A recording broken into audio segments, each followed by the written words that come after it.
Hey, welcome into the Lifeline Morning Show. I'm Steven, and you know what? I love when we get to learn more about people, members of our JFM family. And just so happens this morning, I get the privilege of having Jessie Martin in studio with me. Now, he's a local firefighter, but he's when you're not catching him there at the fire department, he's out in the community. And he's told me a little bit about what he's up to and talking with people about his faith, and it's just been amazing. Such an inspiring guy. So I'm so glad that we get to welcome him into the studio this morning. We are live right now on Facebook and YouTube and live on the radio. So, Jesse, man, thank you so much for carving out some time to stop by today. How you been? I've been good. Good. Yeah, I just want to start out by saying I appreciate you for the invite, coming down here to the studio. You know, I would have never thought that I would have had this opportunity. And then when you asked me, man, I just like, man, I got to do it, you know? Yeah. That's awesome. Well, thank you. I know that your schedule is hectic. In fact, you just came off of your shift, so you're able to sleep a little bit. You said it was a pretty easy night, which that's not every night, but last night was a good night. I'm glad it was, man. Yeah, so we work 24, 48, and, you know, most of the time at night we're running calls. Yeah. While everybody's sleeping, you know, we're up in the middle of the night. We're helping people. You know, that's just what we do, and I enjoy the job. It's a great experience. But yeah, I'm just so grateful for you guys here at the station. Grateful for all the listeners. You know, I got customers of mine that listen to the station also, and I may send in a message or a text or request a song, and I'll be out, you know, helping the customer, and they're like, "Hey, was that you? Did you send that in on the radio?" And I'm like, "Yeah, I did." And it was like, "Man, that was awesome." You know? That's cool. Yeah, so you said customers. So when you're not at the fire department, what are you up to? I cut some yards for some folks in the community, Boaz, Albertville, Gunnersville, you know, so I'm always just running up through town, you know, pulling my mowers around, getting to hang out. Most of my customers, you know, they're older, and then I have some contracts, but you know, I get to talk with them and ask them how they're doing, pray with them even, you know. I can tell a lot of times, you know, when people are down, you know, I'm like, "Hey, is there anything I can do for you? You know, can I pray for you?" Or, you know, somebody might even say, "Man, could you pray for me?" I'm like, "Sure, let's do it." You know, let's do it now. Yeah. So, and sometimes that happens when I'm on the job, you know, but, you know, I got to try to, not saying that, you know, when I'm in uniform, when I'm doing these things, you know, and I have this feeling like, man, I'm definitely going to pray for these folks, but is there anything else I can do to help them? You know, I had a call. We went out and helped a family, just helped them, just lifted them up, you know, moved them from the car to the house, and we're talking with them, getting some information, and she's like, "Man, we're having trouble getting, you know, some medical equipment, like we need a chair, you know, like a potty chair basically," and they already had a wheelchair, and the insurance wouldn't cover it, you know. They wouldn't get that for them, and I told her, I said, "Let me see what I can do, you know, let me help you out." So when I left, you know, of course I prayed for them, and my mother, she had been taking care of my grandmother. My grandmother passed away, but we had a lot of medical equipment and stuff that we had at her house. And I called her. I was like, "Hey, you know, do you have this? Do you have a potty chair, or do you have a chair that these folks could use?" And she was like, "Yeah, I'm not using it." And I was like, "Well, I'm at work right now. Do you think you could help me out?" And so I had their number, and I give it to my mom, and she's awesome. You know, she reached out to them and delivered it that evening, you know, and these folks didn't even know that they were going to receive this. So it was just amazing, you know. And then even again, you know, he's like, you know, he asked my mom, "Would you pray for me?" My mom's like, "Hey, let's do it." Oh, wow. Yeah, so right there on the spot. Yeah, it's right not there on the "Hey, spot. I'm going to pray for you later." It's "Let's do this right now." That's right. Let's do it right now. So yeah, it's just awesome to be able to do those things. But we, you know, we got to keep in mind that, you know, a lot of times when we're fortunate, some people are a little less fortunate, you know. So if we can do things to help them out, you know, we just need to try to do those things to the best of our ability, you know.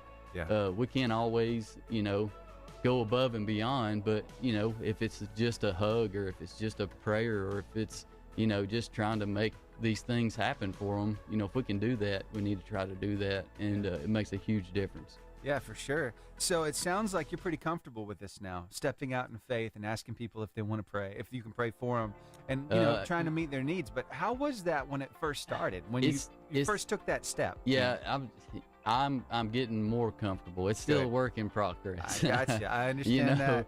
Yeah.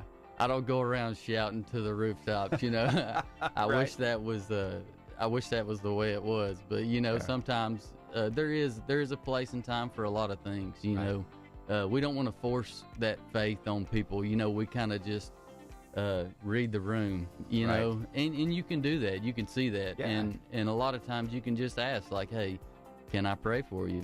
Or if somebody does say that to you, then that they just open the door for you. Right. So you make it happen. That's great. I love it. When I used to be in television news, and I was kind of nervous sharing my faith with people there in the newsroom or when I was out with a reporter, because you don't quite know if they're going to not like that and then report back to your manager, and you're going to get in trouble. It's like, you can't do that here at work. But what I found was the more I did it, the more it was well received. It was crazy in the best way possible. I remember I was with the reporter one time. We were headed out to a story, and we started talking about Jesus, started talking about being a Christian, and she told me that, she once was on fire, but she felt like she had slipped away a little bit. And so I was able to help her rededicate her life right there in the car. And you never know when taking that step of faith is going to make a big impact in somebody's life. Yeah, it can just start with one word, and that opens the door. Yeah. That's all it takes. So we've talked about work.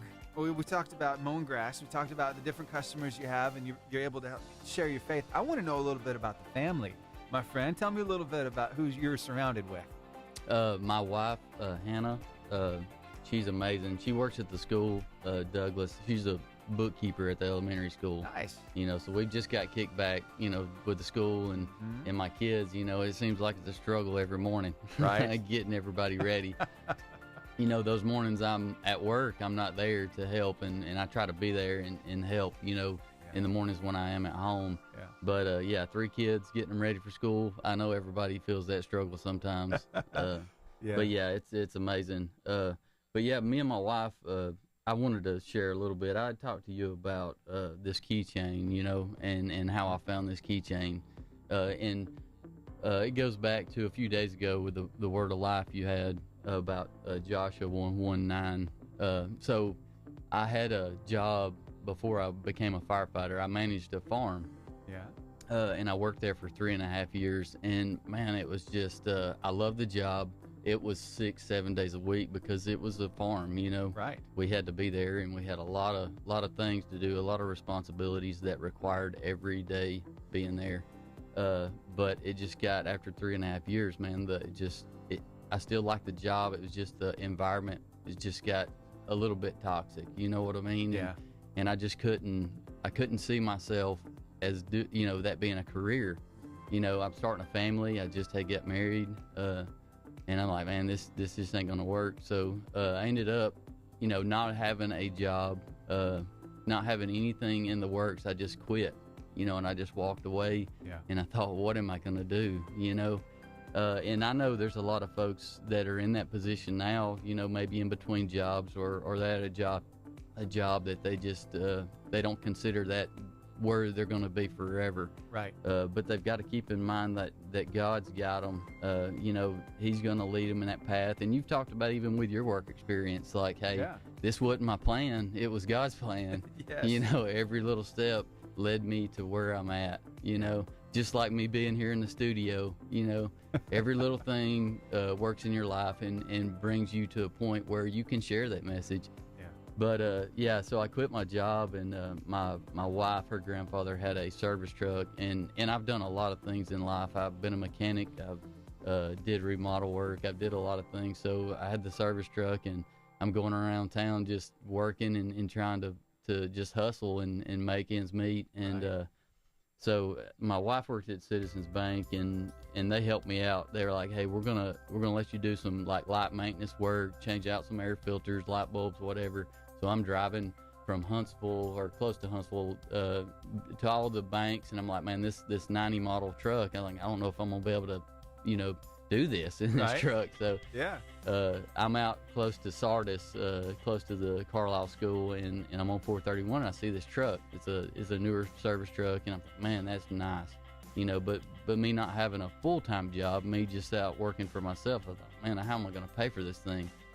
So I stopped and looked at it. It was a great truck, low miles, and met the folks. They were really, really nice folks. His dad had died, and it was his truck, and they couldn't seem to part with this truck. They had it for years, and it was such a good truck and so well kept, and they just decided that it was time to let go of this truck. And fortunately, hey, I was there, drove by, and had that opportunity. So I go and go to the bank, and we get the money and get it bought. But the whole time I'm thinking, how am I going to pay for this thing? Because I'm just making the ends meet right now, and then now I'm making this purchase on this truck, another payment. Right. So I prayed, about it and talked to God, and like just let me know that I'm doing the right thing. Well, I get the truck and I'm driving down the road, and I just noticed. I didn't notice it to begin with, but I looked down at the keychain, and I've got it here in the studio with me. But I looked around the corner at this keychain, and it says "Be strong" on it, and it's the Bible verse, Joshua 1:9. And man, it just hit me, all at once. Like, I sat there and I asked God to show me, let me know, and sure enough, in this keychain. I pulled off the side of the road, and I'm sitting here in tears, like, I'm where I need to be at, this is it. Right. I'm doing what I need to be doing. So I love it when God does that. He'll put it right in front of you. So and because it's his way of letting you know, hey, I see you, and this, you're headed in the right direction.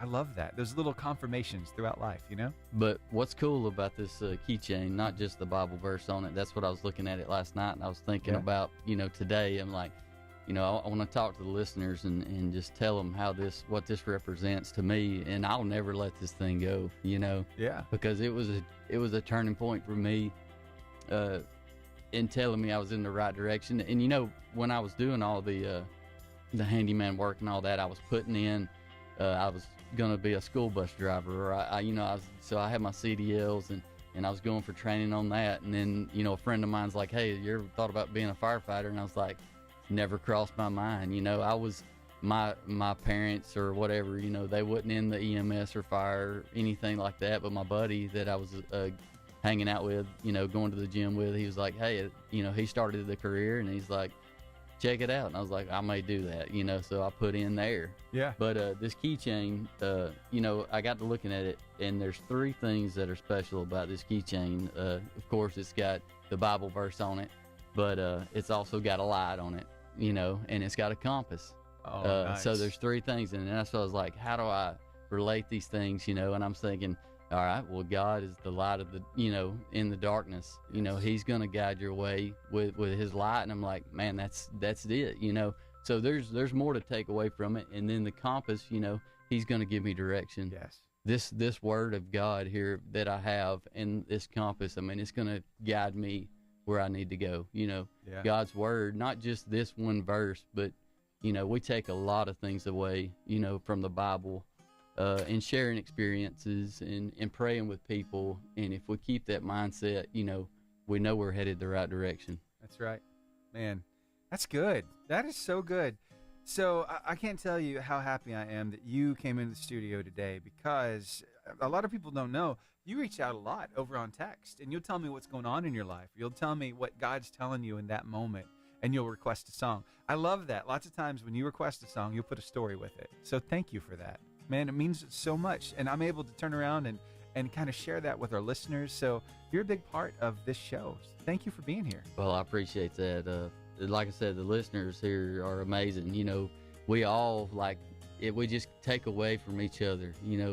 We share experiences, and it helps us because we might be experiencing those things also, in life. Yeah. But yeah, another thing with the fire department, man, we have some amazing people in this county, not just, with the city of Albertville, but Gunnersville, Arab, Boaz.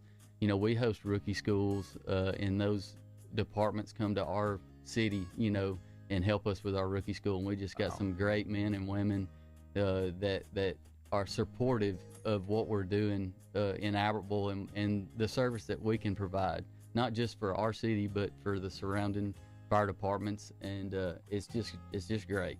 Not only with the police or with the fire, but also with the police departments and the city services. I mean, like I was telling you the other day about the garbage truck guy, it don't matter what you're doing, right, as long as you're doing your job and doing it with joy and just, it's just great, man. It's fulfilling that need for what we have in public service is that job. I never thought that it was going to be a career I was going to end up in, and I hope my kids, if they decide to do that, I want to support them, whatever they want to do. But like what you do, it is a public service, with the radio station, but you provide that service and you make a difference in people's lives, and it's just great.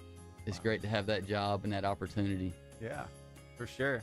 Speaking of of the family, I know there's a little secret coming into this morning. You want to tell everybody what was going on there? Oh yeah, when I was telling you when I got here, I said I hadn't told anybody except for my daughter. Yeah.